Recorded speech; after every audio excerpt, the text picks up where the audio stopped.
Tuh ada orang, Kak. Jangan deh, jangan. Loh.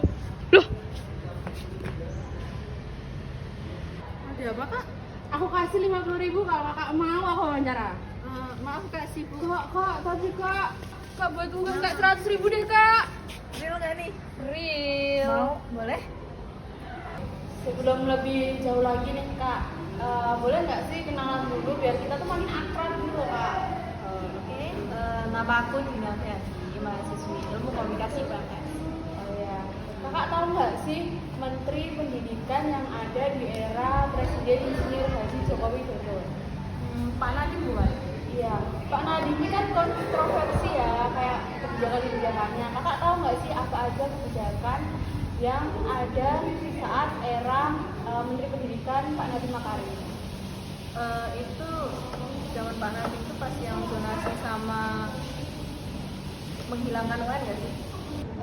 Kak Dina pernah nggak mengalami kebijakan-kebijakan yang ada saat era Pak Nadiem itu?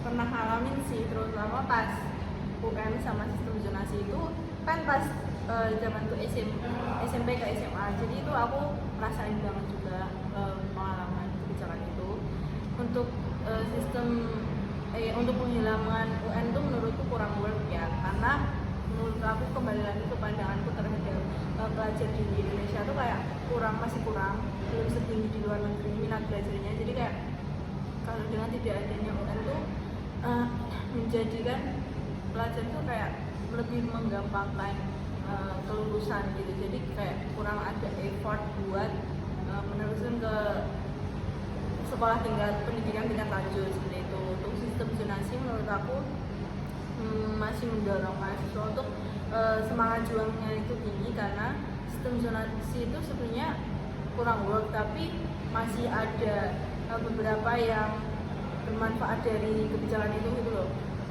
Karena dari selain sistem zonasi itu kita bisa masuk ke sekolah tingkat lanjut karena jalur prestasi ya. Jadi mau nggak mau kita tuh didorong untuk berprestasi di luar akademik gitu kan. Terus tapi di wilayah aku itu tuh SMA yang paling dekat, SMA negeri yang paling dekat itu cuma satu. Terus di wilayah aku itu tuh masih kayak agak dalam gitu loh, kayak kurang dunia yang gitu mas, pokoknya masih kurang lah. Terus itu tuh kayak kita tuh bersaing bukan karena prestasi, tapi bukan dari skill dan kemampuan juga atau nilai waktu SMP, tapi karena zonasi. Kebetulan kan kayak yang deket dari sekolah itu tuh jaraknya juga banyak gitu loh penduduknya, jadi kayak ya kita yang jauh itu kalah, bukan karena skill dan kemampuan, tapi karena jarak tempuh yang kita temui dari rumah ke sekolah.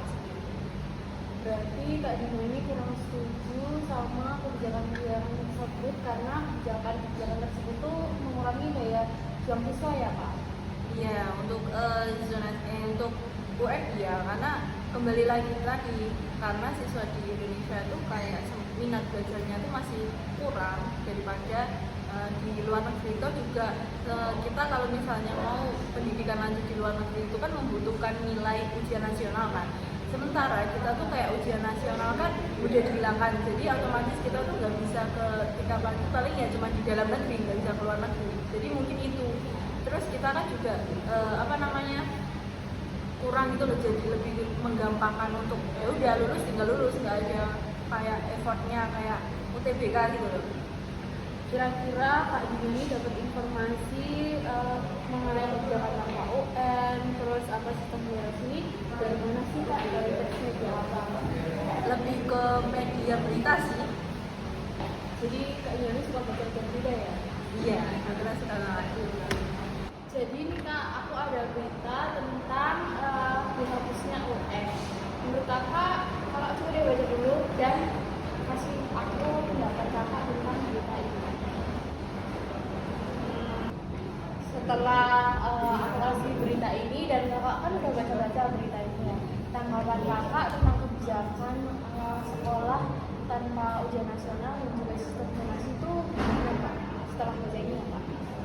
setelah membaca ini aku tuh lebih membuka pandangan aku ke sisi positifnya, aku melihat dari kayak dampak sisi negatifnya, dimana UN itu tuh kayak kurang work gitu loh, karena kembali lagi ke minat belajar mahasiswa. Tapi setelah membaca berita, aku juga membuka pandangan aku terhadap manfaat dari nggak adanya UN itu karena apa? Karena ternyata UN itu nggak diajarkan karena pemerintah itu bermaksud untuk ingin siswa itu untuk mengeksplor lebih luas lagi potensinya di akademik seperti itu. Dan aku juga setuju sih terhadap pernyataan itu, karena menurut aku memang siswa itu juga perlu kebebasan untuk mengeksplor itu dunia luar seperti kreativitas, pengembangan karakter, dan prestasi di non akademik seperti itu, yang pengembangan hobi seperti itu sih. Berarti lebih ada pandangan positif dan juga pandangan yang kurang setuju ya Pak? Iya sih, setelah membaca berita ini ya aku setuju juga, karena ternyata pemerintah itu juga bermaksud yang baik karena ingin siswa itu untuk menemukan hobi minatnya masing-masing seperti itu. Kak Dika. Oke, last but not least nih, apa harapan Kak Dina buat pendidikan Indonesia ke depannya? Harapanku dengan pergantian kebijakan ini itu tetap bisa meningkatkan kualitas dan aksesibilitas dari pendidikan Indonesia. Semoga bisa membangun masa depan siswa itu menjadi lebih cerah dan maju juga, dan juga bisa tidak hanya mengembangkan prestasi mahasiswa, skill mahasiswa di bidang akademik saja, tapi juga bisa meningkatkan potensi mahasiswa di bidang non akademik seperti itu. Oke, kalau gitu terima kasih waktunya Kak Ina. Semoga pendidikan Indonesia dapat lebih baik lagi dari hari ini.